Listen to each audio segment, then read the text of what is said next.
At age 15, I experienced what might best be described as a paranormal event. My brother and I were visiting my grandmother at her home when we heard a terribly loud sound coming from outside.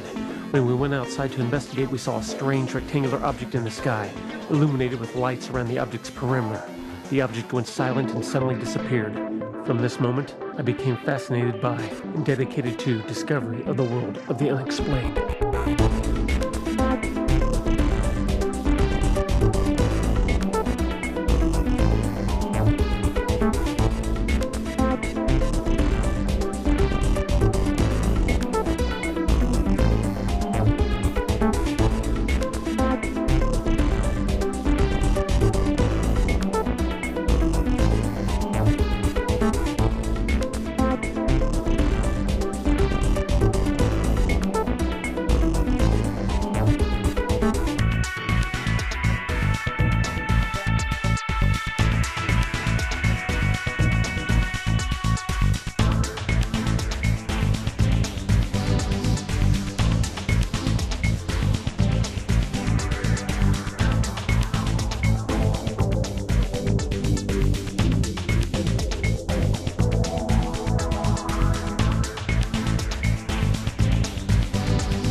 Many a man has been hanged on less evidence than there is for the Loch Ness Monster.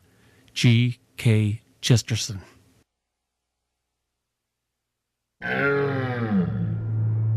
Cryptozoology is the study of cryptids, which are animals whose existence has not yet been proven by irrefutable evidence. Some very well-known mysterious, strange, and bizarre creatures of modern lore certainly fit the model. Bigfoot, or Sasquatch, and other bipeds such as the Yeti, lake monsters, including the infamous Loch Ness Monster, the Chupacabra of Latin America, the Thunderbird of the Western American states, and numerous others. The term cryptozoology is most often credited to noted zoologist Bernard Heuvelmans. However, it is in his book In the Wake of the Sea Serpents that he attributes the term to the Scottish explorer and adventurer Ivan T. Sanderson. Heuvelmans stated that particular attention should be paid to folkloric sources and urban legends for information and study of cryptids, and that although these sources of stories of such animals are most likely spawned by mere fantasy, that one cannot discount the folkloric tales often are derived from some real morsel of truth. Bizarre creatures are prevalent in ancient mythology. For centuries, sailors brought home tales of strange beings and animals from faraway lands, and in some accounts, whole races of such beings, some serene, some malevolent. Scholars of the day compiled these various accounts and set to the task of documenting these accounts in word and picture and ancient script. While church authorities tried to discern whether these beings were descendants of Noah, St. Augustine himself claimed to have seen a faun or two and at least one headless man. Pigafetta accompanied Magellan on his trip around the world, although most Europeans sailing abroad recounted numerous tales of sea monsters and sirens. He documented encounters with giants and pygmies, but also a race of dog-faced people who Columbus had previously reported, just as Marco Polo recounted stories of a race of similarly dog-faced people on islands off the coast of Burma. Cryptozoologist Willie Ley proposed the possibility that some creatures of legend, such as dragons, unicorns, and cyclops, are based on misrepresentations of real animals, their remains, or even genetic mutations. Western scientists initially dismissed accounts of sightings of cryptids in the early days of Western exploration. Naturalist George Cuvier once declared there is little hope of discovering new species of large quadrupeds. 7 years later, he was forced to accept the discovery of a white-backed tapir of India. The existence of the pig-eating Komodo dragon was denied until 1912. China's giant panda was revealed in 1937, and the strange okapi was presented to the world in the year 1900. These absurd creatures, as well as the mountain gorilla, orangutan, grizzly polar bear hybrids, platypus, giant squid, and hippo, were all a slap in the face of Western science. These animals were all thought to be substance of legend. Among other incredible animal discoveries was the coelacanth, known to Comoros fishermen as the gombessa, which was thought to be extinct for 64 million years until Madagascar fishermen started catching them around 1938. In 1976, fishermen discovered another creature, though long extinct, the megamouth shark. It represented a case where an animal existed, although no remains of these animals had been found previously, and is not comparable in its elusiveness to other suggested aquatic cryptids that are thought to be surviving marine reptiles.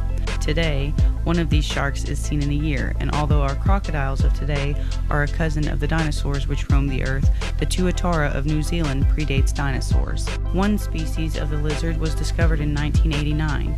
The world's largest specimen turned up inside the stomach of a fish in 1910. And in 2003, the discovery of the remains of Homo floresiensis caught everyone off guard.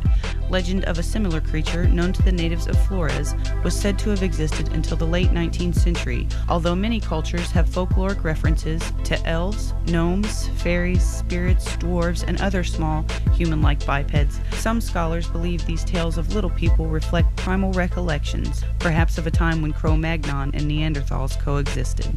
Shoshone and Crow Indians who once lived in an area of Wyoming told legends of tiny people.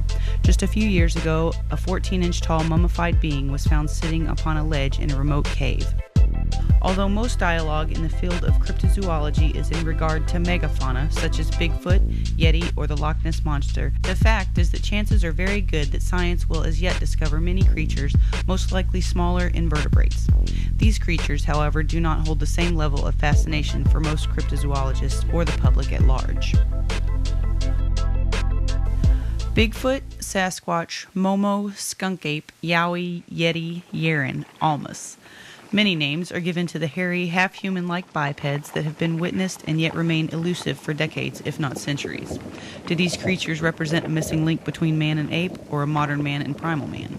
Reports often indicate similar stimulus, a terrible odor, occasionally a high-pitched scream, or the rare glowing eyes also referenced. Skeptics say that the existence of such a creature is virtually an impossibility. To exist, the animal would not only have to evade human contact for eons, but would have to survive in large enough numbers to procreate by maintaining a viable breeding population. Despite sightings all over the world for decades and even centuries, only ambiguous evidence has ever been brought forth. Conjecture proposes that the creature isn't merely flesh and blood, but some paranormal force in nature. And there are even a few reports linking Bigfoot sightings with UFO sightings. In Pennsylvania in late 1973 to early 1974, close to 600 UFO reports were cited, coupled with 118 hairy humanoid sightings by 245 witnesses. Such reports seem to mirror traditional accounts marrying werewolves and witch balls or orbs. Almost every Native American language contains a word or reference to a giant ape. Archaeological investigations in the western United States have turned up skeletal remains of ape-like creatures, although there has formerly been no knowledge of such primates living in these regions. And there have been no less than 2,000 confirmed sightings of the elusive creatures since the year 1900. The film footage and photo captured by Roger Patterson and Robert Gimlin in Northern California in 1967 are the most recognized Bigfoot image to date. Experts and skeptics alike recognize the authentic qualities of the images. Numerous studies and comparisons have concluded that the Patterson film, if fake, is likely the most convincing fake from any paranormal field, including the recent attempt at staging an alien autopsy. The creature moves as if it is real flesh and blood. The creature's dimensions in relationship to the manner of movement completely destroy man-in-a-monkey suit theories. It is certain that science and skeptics will all be studying the footage for many years to come.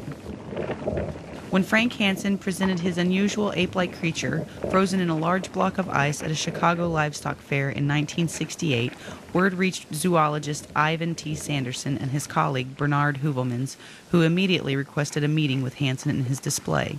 The men eventually converged in Winona, Minnesota, where Sanderson had his chance to study the creature. Hansen claimed that the Iceman was discovered floating in the seas off the shores of Siberia by Japanese whalers within a 6,000-pound block of ice. When the find was displayed at an emporium in Hong Kong, an interest for an American millionaire purchased the Iceman. The Enigma was shipped to the U.S., where Hansen subsequently leased the creature for use in carnival exhibits. The two men inspected the creature through the lid of the refrigeration chamber and could catch but little glimpse into the secrets that lie beneath the encasement of opaque ice. Still yet, the two scholars declared the 6-foot-tall creature to be some unknown hominid, likely a relative to Neanderthal man, or at least some ultra-primitive primate. Eventually, Smithsonian officials contacted Hansen in an effort to conduct further investigation of the Iceman. Hansen informed Institute officials that he had returned the specimen to the owner and that he was now touring with a replica of the creature. The FBI was contacted but declined interest in the case. At a later time, Sanderson also pointed out that what he assumed was a bullet hole in an eye socket of the creature might propose an element of foul play if the creature had been alive in recent times. Inquiries eventually uncovered 3 companies which admitted to have constructed the specimen out of various materials, including hair and latex, approximately a year before the 2 zoologists were notified of the Chicago exhibit. Over time, Frank Hansen's reputation was injured by his own incredulity. Even so, Sanderson and his partner continued to believe that what they inspected was a very real flesh and blood link to the world of cryptozoology. In 1920, Swiss geologist Francois Deloy and his expedition emerged from the jungles of South America, where they claimed to have killed 2 ape-like creatures in self-defense. One of the dead creatures was posed upon a crate and photographed. It was stated to have been over 5 feet tall and had the most odd, human-like expression on its face. Since this photo was taken, science has as yet been unable to classify this unique creature. Lake and sea monsters. Many legends tell tales of giant sea creatures or serpents that attack sailing ships and kill countless seamen such as the Kraken. Modern science has revealed certain truths and new discoveries of certain marine creatures, including the recent discovery of the giant squid. Proponents to marine cryptozoology point out that much of the world's oceans have yet to be studied. Skeptics point out that popular mythical lake creatures, often thought to be descendants of prehistoric reptiles, would have to live in waters too frigid and with too little food to sustain a viable breeding population, and that aquatic mammals and marine reptiles, such as the plesiosaurus, need to surface for air, making their undetectability extremely unlikely. There are many popular lake and sea monster legends, including Japan's Izzy, Canada's Cadborosaurus, and Ireland's Pisces. Here are the most notable of all. The Kraken, which originates in Norse myth, is described as a giant squid with an unrelenting malevolence and insatiable taste for human flesh. The beast is said to be so large that it could have been mistaken for a small cluster of islands, but when unfortunate seamen approached, the islands would erupt into a fury of tentacles. Accounts that it could also spray a black inky substance into the waters point to a likelihood that the beast was an enormous giant squid, or possibly a school of these animals. Champ. Lake Champlain extends from New York to Canada and is home to Champ. Only a few photos of this lake monster are said to exist, but one photo of Champ is said to be most impressive of all photos of any lake or sea monster. This photo was taken by Sandra Mancy in 1977. The photo was lost for 4 years in a family photo album till it was rediscovered and subsequently published in the New York Times. Skeptics believe what was photographed was a piece of driftwood. Ogopogo. There are many great lakes in Canada and therefore many great stories of lake monsters, including this one who makes his home in Okanagan Lake in British Columbia. Stories of this lake monster go back 300 years when native peoples recounted tales of the creature attacking humans. Numerous sightings relate strange but similar descriptions of a creature with a serpent-like body, long neck, and horse-like head. It is said to swim extremely fast and appears as several bumps on the water's surface. It should be noted that swimmers have disappeared in the lake without a trace. Nessie. Nessie sightings exploded in 1933. Authorities say that when a new road was opened alongside the lake, that sightings began to become commonplace, including an account of a large, long-necked animal crossing the road as witnessed by a married couple viewing the creature from their automobile. This most popular lake monster was first reportedly photographed in 1933. The most famous photo is one of the most recognized cryptid images. It depicts a hump, long neck, and head emerging from the dark, murky waters of Loch Ness, the third largest lake in Europe. Decades before the photo, individuals, including the beast Aleister Crowley, who claimed to be able to summon the creature at will, reported sightings of the monster.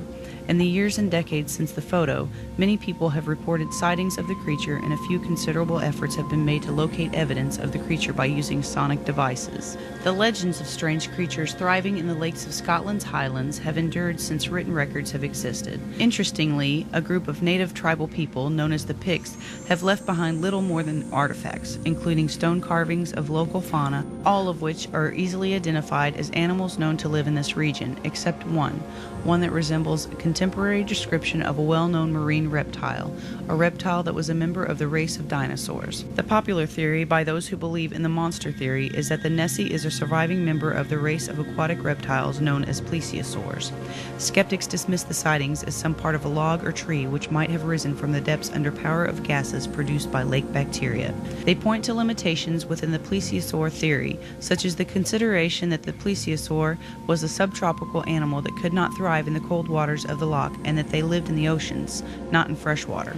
At first, the skeptics reasoned that there would not be a food supply great enough to sustain such creatures in the loch, until sonar and other tools proved the existence of a fish population in the lake hundreds of times greater than the previously theorized, which would certainly provide enough subsistence for a great number of the large creatures. The most plausible theory for recent Nessie sightings are that the creature is a giant European eel, grown to an unusually large size, more specifically a eunuch eel which has become sterile and therefore has forgone his duty to move from the lake in order to breed. The theory was proposed by John Downes, who believes that there is some quality in Loch Ness and surrounding waters that causes this condition. In the end, whether real or imagined, Nessie brings in an estimated $40 million into the region's economy each year. Interestingly, the 1933 photo, actually taken on April Fool's Day in 1933, has since been labeled a fraud. Investigators say they coaxed a deathbed confession from the photographer's stepson, who assisted in perpetrating the hoax. He used, with assistance from his stepson, an embellished toy submarine to achieve the now famous image. However, this does nothing to explain the characteristics of the second, resurgence photo. The 1960s sonar scans and Dinsdale film depict something large and very much alive within the lake, but exactly what remains inconclusive. In 1972, Dr. Robert Rines organized yet another investigation, this time with strobe cameras to be displaced within the lake. Subsequent photos from this investigation, when released to the public, once again drew attention to the plesiosaur theory. In a news story that hit the local paper 2 years later, halfway across the world, a carcass of a sea creature that was reeled in by a Japanese trawler was photographed before the stench of the beast compelled the fishermen to return the decomposing mass to the deep from whence it came. Consensus at the time was that the photograph suggested the animal was a plesiosaur. Others on board the trawler suggested that the carcass was most likely a large shark and that parts of the body had decomposed, thus creating the appearance of a different animal altogether. Interestingly, in 2003, mysterious bones turned up in the shores of Loch Ness comprised of 4 intact giant vertebrae. The bones were later conclusively identified as those of a plesiosaur. How these remains got to this location remains unknown. It seemed that worldwide reports of sightings of sea monsters might continue indefinitely without tangible proof. Then on December 12, 1965, a Frenchman by the name of Robert Laseric was boating with his family and a friend in Stonehaven Bay. There he witnessed and photographed something very amazing in the tropical waters. They spotted something strange on the sandy bottom, just a few feet from the surface. It resembled a giant tadpole with an enormous head and long serpent-like body which tapered out into the water. Closer inspection revealed a broad snake-like head with 2 tiny eyes and what appeared to be a 5-foot wound on the creature's back. It lay motionless but effectively frightened the children on the boat. Laseric took the children ashore but returned to the location of the animal for a closer look. His friends suggested that they provoke the creature to move or display some signs of life, but decided not to for fear that the creature might attack the boat. Even still, somehow, the men decided to take the task of investigating the creature further by diving in for a closer look. They grabbed an underwater camera and swam toward the animal. The shallow bottom seemed a lot murkier, they said, than it had appeared from the surface. Just as it seemed they might have lost the creature, they came face to face with it. The creature began to open and close its huge jaws in what was described as a menacing fashion. The men, now frightened, returned to the boat where they discovered the creature had disappeared. Laseric's wife told him later that she had seen the creature swim out to sea in a snake-like manner. Nearly a month later, Laseric released his story and provoked worldwide interest. Within a year, investigations into Laseric and his reputation led to the uniform consensus that the entire creature encounter was wholly contrived fraud. The Mothman. Over the period of 13 months in 1966 and 1967, the town of Point Pleasant in West Virginia was the location for a series of very odd occurrences, including visitations by a strange entity which has been since referred to as the Mothman. Point Pleasant was a quiet little town of around 6,000 residents, home to several churches but not a single tavern. Simply put, it seemed to be the most unlikely place for the series of bizarre events which were to unfold. But to begin our story, we have to look even further back. The first report of the now infamous creature took place on Route 2 in 1961. A man and his daughter were traveling in their automobile when they came upon a figure in the road which they first believed to be a man. As they came closer to the figure, it was apparent that this figure was much larger than a man and that it had unfolded a pair of wings that filled up the entire road. The figure then took off straight up into the air. The woman and her father raced from the bizarre scene. A few years later, more reports began to surface. First of giant birds and butterflies, then of something else altogether. Most reports were of a half-man, half-owl-like entity. Initially, townspeople called it the Bird, until a character from the Batman TV show inspired the new moniker, Mothman. Eventually, over 1,000 witnesses would report an encounter with the entity with striking consistency.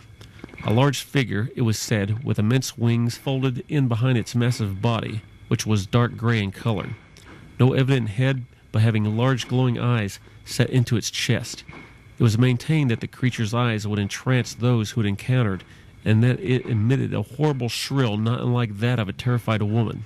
It would walk or run in a sort of waddling or shuffling manner, and could fly remarkable, sometimes impossible speeds, without any wing movement. Soon after, aerial witnesses to paranormal events received visitations from the infamous Men in Black, who posed as government officials, door-to-door salesmen, and photographers. At this time, there were innumerable accounts of paranormal activity, such as poltergeist-like activity, strange sounds and smells, and a radio-television interference coupled with the sounds reminiscent of what a phonograph record sounds like when it has been sped up. It wasn't long before the paranormal researcher and ufologist John Keel happened upon the scene. His investigations turned up evidence of something that wasn't reported in the press. That is to say that along with the Mothman reports, there had been a large number of reports of UFOs in the area. After further research, he learned that the area's UFOs seemed to be more of a supernatural energy variety than of an extraterrestrial origin, and on one occasion seemed to communicate with one of the lights by using his flashlight as a strobe. As he dug even deeper, he uncovered information regarding crop circles and animal mutilations in the area as well. Soon he was receiving threatening letters in the mail from unknown sources. His telephone began making strange noises until he discovered they had been tapped. Keel's friends began reporting calls from him at times when he was adamant that he never placed calls. He received one call in particular in October 1967 that forewarned of a catastrophe on the nearby Ohio River. The strange voice said the tragedy would strike on December 15th. Those who had been visited by the Mothman began reporting horrid dreams and visions of devastation, of drownings, and of Christmas packages floating murky black waters. On December 15, 1967, the Silver River Suspension Bridge was packed with activity, including many people headed out for or returning from Christmas shopping. At 5:05 p.m., the bridge collapsed, just as the foreshadowing phone call had promised. The final death toll was 46, and those presumed missing were numbered at 6 and were never accounted for. It was said that floating Christmas presents broke the rescue workers' hearts. After the bridge collapsed, sightings of the Mothman ceased altogether. Many wondered as to what consequence the prior encounters had to the unfortunate event, and other questions arose. Was the Mothman a messenger with a warning of doom? Where did he come from? From this world or from some distant world or perhaps from a different dimension? Lastly, did any of the events have any relationship to the nearby location of an abandoned World War II munitions complex, now referred to as the TNT area, which was rumored to harbor silos which stored radioactive waste from an Ohio nuclear plant? The Mothman holds a position of notoriety in the realm of American monster lore, alongside creatures such as the Jersey Devil or the Chupacabra. However, little is said about the entity that predates the Mothman in West Virginia. The Flatwoods monster was said to have been 10 feet tall, with a bright green body and a blood-red face, and is seemed to have on a collar which represented the shape reminiscent of an ace of spades. The goat sucker. El Chupacabras is Spanish for the goat sucker. The world of cryptozoology received the goat sucker in 1995 with the onset of animal mutilations in the island of Puerto Rico. The first victims were goats, but soon all manner of wild and domestic animals fell prey to the bizarre killings. Killings which had one terrifying similarity. The blood was drained from all carcasses, as evidenced by 2 small, deep puncture wounds in all specimens. All of the rational explanations of natural predation were silenced with the discovery of more and more carcasses, which featured the anomaly of wounds which were said to have been cauterized, but without signs of inflammation, rigor mortis, or coagulation in the victim's remains. The carcasses lacked signs of struggle, to which some theorized the possibility of mesmerization. Soon, visual accounts began to pour in. The first witness told of seeing what he thought to be a dog until it stood up on two legs. Witnesses constantly related descriptions of an animal, a winged biped about 4 feet tall with coarse black hair, claws on its forearms, powerful hind legs, spiny quills on its back with membranes which change color, and an elongated oval-shaped face with sharp teeth and large menacing eyes. There was a daylight encounter on April 2nd, 1995, where one witness fainted and several others experienced acute nausea. Skeptics pointed out the influx of active devil-worshipping sects around this time and point to ritual sacrifice as a possible explanation for the killings. Others proposed theories relating the goatsucker to reptilian greys and extraterrestrial origins, while others offer more localized explanations, such as mutations derived from genetic experimentation or the prospect of mutation from radiation detected near goatsucker sites. Others proposed that the encounters might be a result of mass hysteria conjured from the collective unconscious of local peoples. Must we speculate upon the significance of blood sacrifice among ancient peoples of Latin America and wonder what psychic derivative extends out to those in modern life? One must point out the creature's vampirific qualities, as well as likeness to mythological entities such as Pan, Satyr, or even the ancient goat-headed demon god Baal. Does this creature have a supernatural origin and need this essence of life, or blood, to maintain itself in our material plane of existence? It might be relevant to point out that some goatsucker events coincided with local UFO sightings, which were followed by visitations, at times, from those meeting the traditional descriptions of men in black. There is additional information of particular significance. One evening, a police officer fired upon what he believed to be one of these bizarre creatures, El Chupacabras. When blood from the scene was analyzed, it was said to have had no compatibility to human blood or any other blood type of any known species. Eventually, the goatsucker hysteria grew great enough that Puerto Rican House of Representatives member Juan Lopez introduced Resolution 5012, which states that the House and Agricultural Commissions will work in concert to clarify the phenomena and account for the damages caused by El Chupacabra. In October 1877, the Sydney Morning Herald reported a sighting in Sutton Forest, New South Wales. 2 men reported an incident which is summarized to relate one of the earliest of encounters with the now infamous Yowie. The creature was said to have been 7 feet tall, have a face like a man, and have long shaggy hair. It left oversized footprints and made a tremendous noise. Early in the morning in July of 1969, Deputy Sheriff Verlin Hurlington was driving when suddenly something crossed his path. Narrowly missing the object, Harrington jumped out of his car with a flashlight and shined a light on what he would describe as a hairy, ape-like creature which stood about 8 feet tall and was noticeably female. As he drew his sidearm, the enigma darted off into the forest. An oft-reported yet unexplained phenomenon of South America are the sightings of the Didi, or wild man, which are usually sighted in pairs. They are short, stout, and have a reddish-brown appearance. In January 1869, a local newspaper reported an account of a gorilla attacking a man riding in a carriage along the Ohio River near Galapagos. The beast retreated into the woods only after the man's daughter struck it in the ear with a rock. A group of children played in a park in Thompson, Manitoba, Canada in January 1992 when they witnessed some disturbance on a nearby snowbank. Upon closer investigation, they encountered what they would later tell their parents was a large, hairy creature with glowing red eyes. Subsequent investigation of the scene by the authorities turned up nothing unusual. A giant human skeleton was unearthed at a site in Holly Creek, Kentucky in 1965. Writer Michael Henson claimed to have personally examined the enigma, which was described as having long arms, huge hands, and while its nose and eye cavities were little more than mere slits, conjecture asserted the theory that the remains were those of a deformed Indian. The skeletal find has never been presented to outside interest.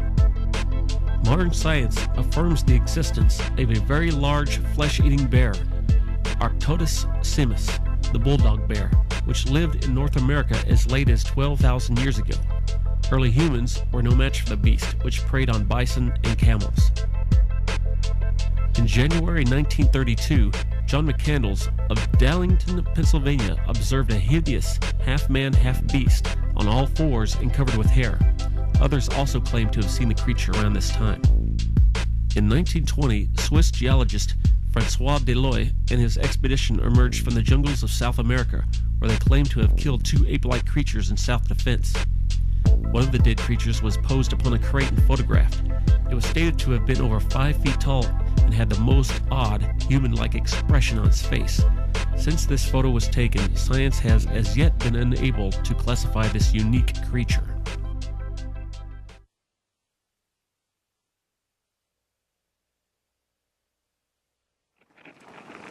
Scotland's Loch Lomond, like Loch Ness, also has an elusive creature which is witnessed on the rare occasion.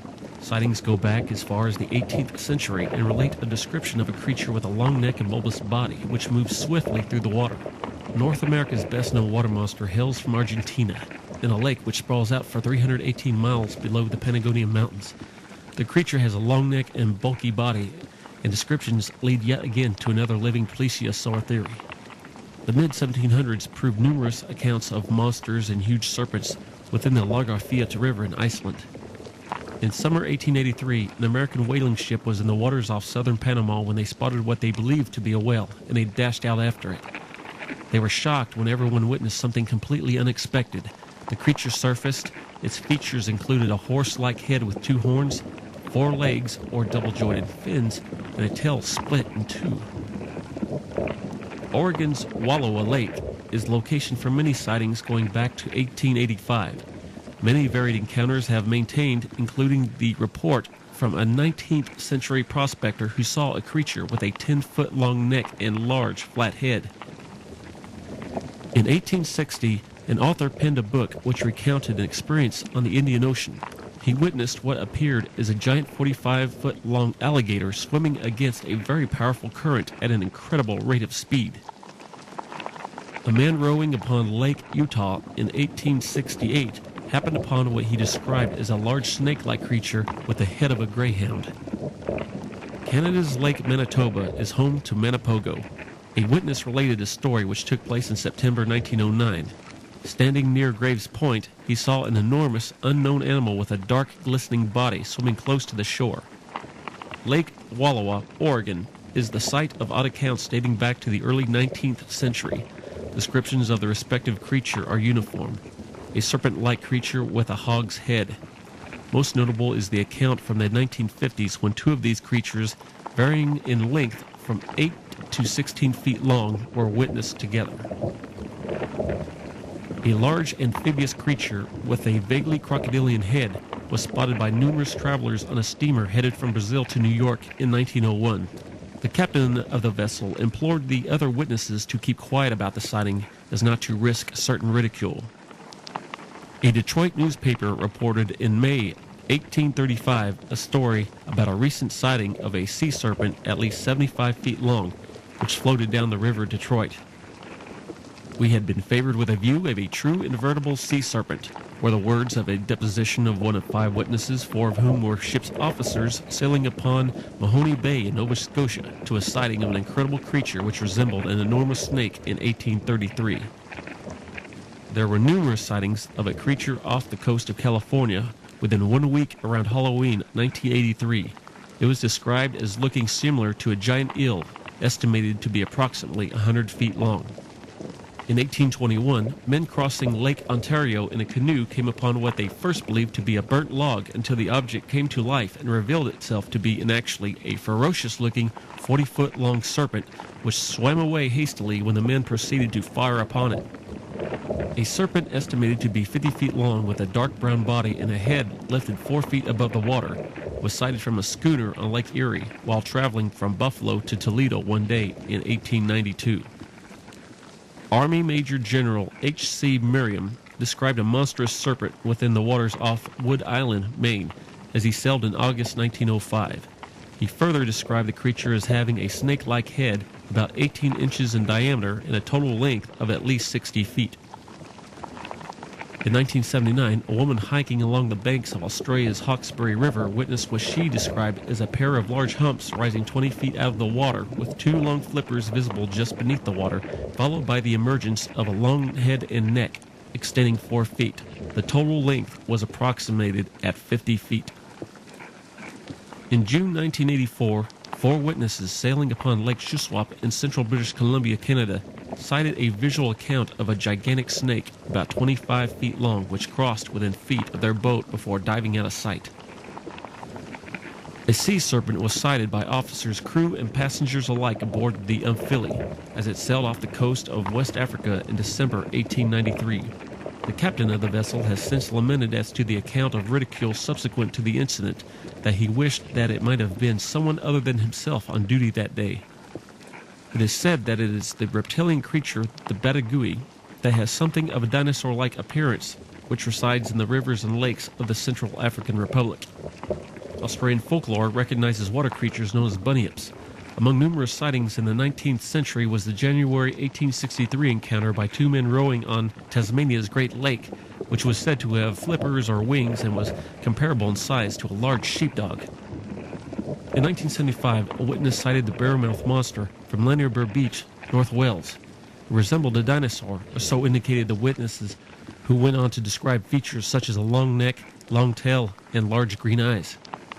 In 1817, a local Boston newspaper reported on the recent numerous sightings of a sea serpent which was described as being round, multi-humped, and 50 to 100 feet long. Skeptics suggested that a line of porpoises or sharks might account for the occurrences until several fishermen convinced locals of the authenticity of previous reports. Sightings diminished within the next 3 years until the creature disappeared forever. It seemed that worldwide reports of sightings of sea monsters might continue indefinitely without tangible proof. Then on December 12, 1965, a Frenchman by the name of Robert Laceric was boating with his family and a friend in Stonehaven Bay. There he witnessed and photographed something very amazing in the tropical waters. They spotted something strange on the sandy bottom, just a few feet from the surface. It resembled a giant tadpole with an enormous head and long serpent-like body which tapered out into the water. Closer inspection revealed a broad snake-like head with 2 tiny eyes and what appeared to be a 5-foot wound on the creature's back. It lay motionless but effectively frightened the children on the boat. Laceric took the children ashore but returned to the location of the animal for a closer look. His friends suggested that they provoke the creature to move or display some signs of life, but decided not to for fear that the creature might attack the boat. Even still, somehow, the men decided to take the task of investigating the creature further by diving in for a closer look.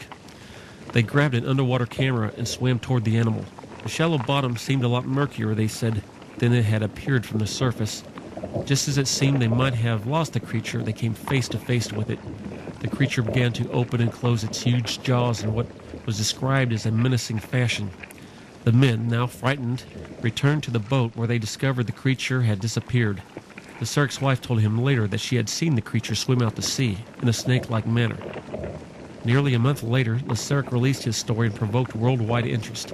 Within a year, investigations into Laceric and his reputation led to the uniform consensus that the entire creature encounter was wholly contrived fraud. Lake Washington in Seattle had a notoriety of being filled with large unidentified creatures which were seen by many witnesses upon numerous occasions.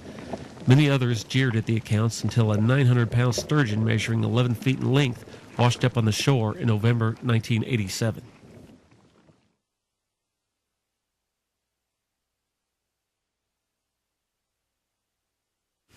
The Chinese zodiac has representations of 12 animals. All of these animals but one still exists today, all but the dragon. Is the dragon depicted in the Chinese zodiac the Komodo dragon we know today, or something else entirely? In Oriental legends, the dragon is a serene, kind creature. In European lore, it is a fire-breathing menace. Perhaps the dragon legends are inspired by the common, more contemporary menace, the snake, which has traditionally been symbolic of evil. A story from the biblical Apocrypha tells of an event where Daniel struggles with and kills a dragon in the Babylonian temple. Arthur Conan Doyle not only penned Sherlock Holmes mysteries, but also wrote a modern story about a remote jungle filled with prehistoric animals called The Lost World. Similarly, accounts of large animals that resemble species of dinosaurs have been reported by jungle tribes for many decades, including one creature which has been seen in the Congo for at least the last 2 centuries. One tale relates an encounter of a pygmy tribe who attacked and killed one of the beasts. When Westerners visited a local tribe on one occasion, they presented illustrations of various creatures native to the area and included an additional image of a sauropod dino, which closely resembles previous descriptions by the tribe. Amazingly, the creature suggested in the photo seemed to be recognized by many members of the several villages in the area. Reminiscent of the Chinese zodiac, the Ashanti goldweights depict a series of known animals plus 1. The odd piece resembles nothing less than a young sauropod. Several expeditions have been made to the Congo's Likwela swamplands, which turn up little evidence of these creatures, although the locals are adamant that this creature thrives in their midst. An indigenous tribe residing in a remote location in northeast India also recounted a tale of a similar swamp creature. Western scientists should make note that the last time they scoffed at the reports of remote jungle tribesmen, it was in response to the accounts of the hairy wildmen living in the mountainous regions. These creatures turned out to be the elusive mountain gorillas. In October 1978, the mother and daughter reported the sighting of a giant snake on a road south of Cascade, Montana. The full length of the creature was said to have been 20 to 30 feet long. The local police chief investigated but found nothing, and went on to state that this was one of several such reports he'd received. In 1944, another giant snake was reported by numerous witnesses and by one farmer in particular in the Cuyahoga River Valley of Ohio. Tracks left by the snake were said to be as wide as tire tracks by one account and measured nearly 20 feet in length. The residents, who reported attacks on chickens and domestic animals, were relieved that the creature disappeared with the onset of winter. Locals in Little River County, Arkansas, were also terrorized by a giant, perhaps 30-foot long, snake which attacked and consumed livestock, wildlife, and domestic animals. The creature gained great notoriety in the summer of 2000. Since 1890 till today, there have been reports of a monster which lurks around the village of Euro, Victoria, Australia. It is more specifically a giant lizard which, by some accounts, reaches 30 feet in length. It has to this day eluded killing and capture. In 1910, a reward was offered by the New York Zoological Society for a specimen of a snake reaching over 30 feet in length. The reward went unclaimed, however. Guinness cites a listing for a python reaching 33 feet in length. Some herpetologists believe the anaconda snake also can reach startling lengths, perhaps up to 40 feet. There have been numerous reports, still none officially confirmed, of much larger ones still.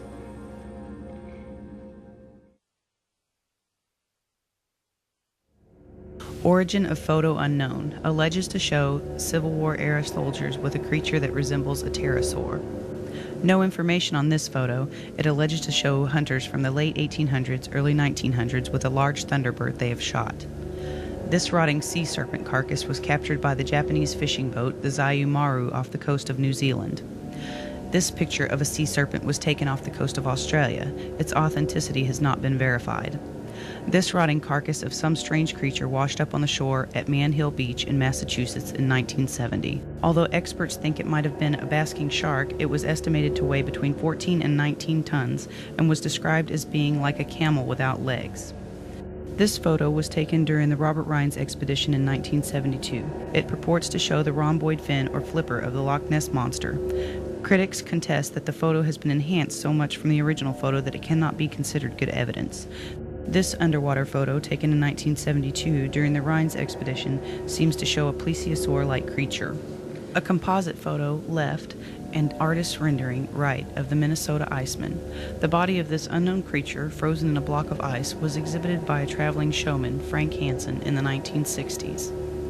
It came to the attention of Dr. Bernard Heuvelmans and researcher Ivan T. Sanderson in 1968, both of who studied and photographed the creature as best they could in the ice, and were convinced that it was the real body of an unknown primate. Hansen claimed that the creature had been killed in Vietnam. He later sold the body to an unknown buyer and substituted a replica so he could continue his show. Whereabouts of the original body are unknown. In 1996, 2 hikers in the mountains of Nepal took an amazing video of an ape-like creature thought to be a yeti walking upright along the slopes.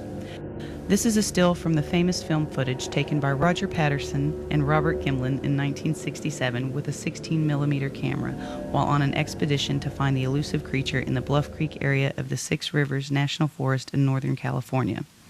Large footprints had been found in this region in previous years. The authenticity of this film is hotly contested and could be a hoax, although most Bigfoot researchers consider it genuine.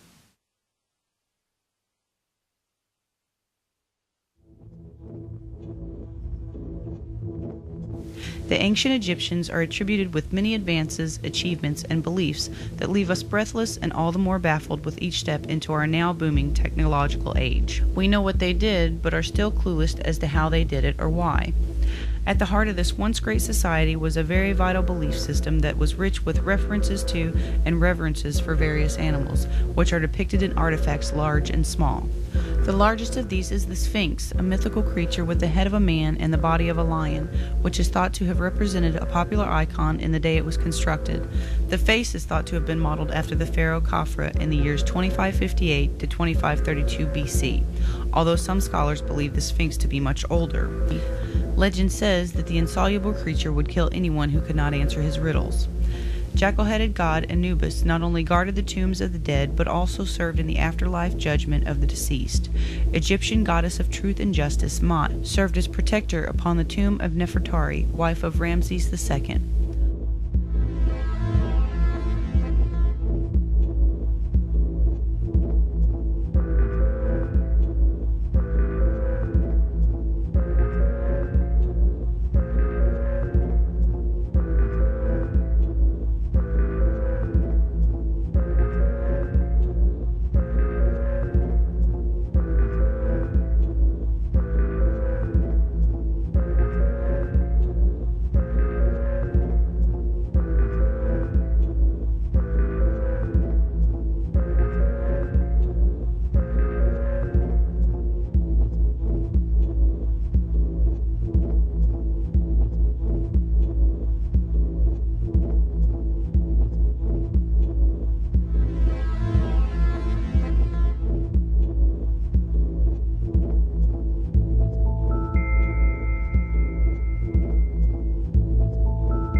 Well, I had what I believe was an authentic Bigfoot experience in either 1971 or 72.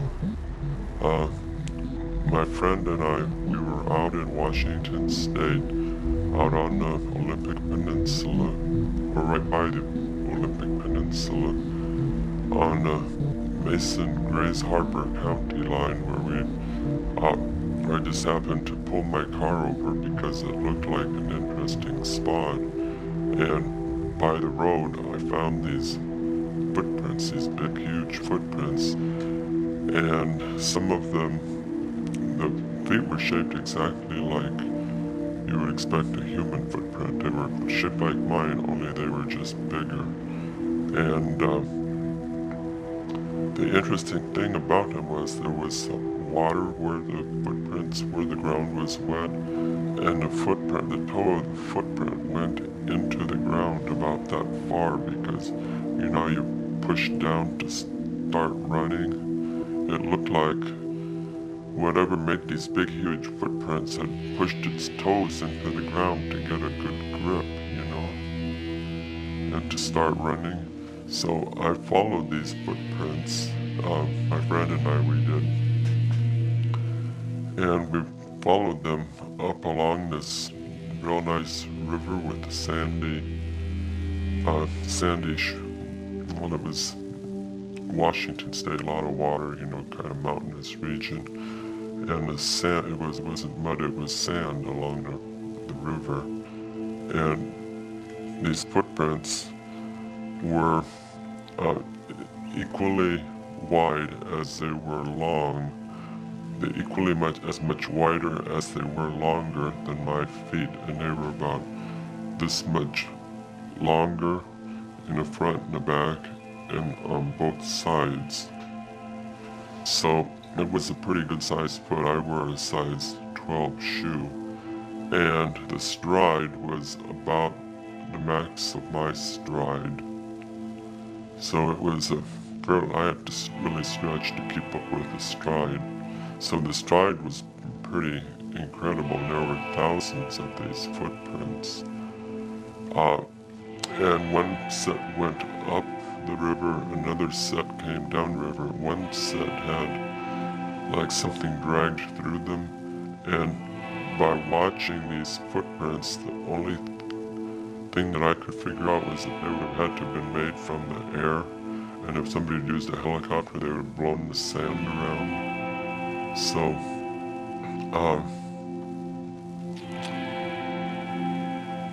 after playing with these footprints for a while and seeing, I suddenly got this bone-chilling feeling. And you know how sometimes you can get scared when somebody else is scared? So I went to see if I was catching fear from my friend. And so I turned real quickly to her, and as I was turning like this, she was turning like this, simultaneously. We looked at each other, and I said, "It's time to go," and she said, "Uh-huh." And we didn't say anything, and we hurried back to the car as fast as we could, and I drove practically as fast as I could too, just trying to get out of there. And after that we went to a meeting in Olympia where there were bands and people were walking around, looking for people that they thought might have authentic Bigfoot experiences. And my friend and we got interviewed by somebody employed by the state of Washington, and we got a whole bunch of information on the Bigfoot, the Sasquatch, and he told us that he believed that we had an authentic experience. So I never actually saw Bigfoot, but I'm sure I saw his footprints and felt an intense penetrating stare.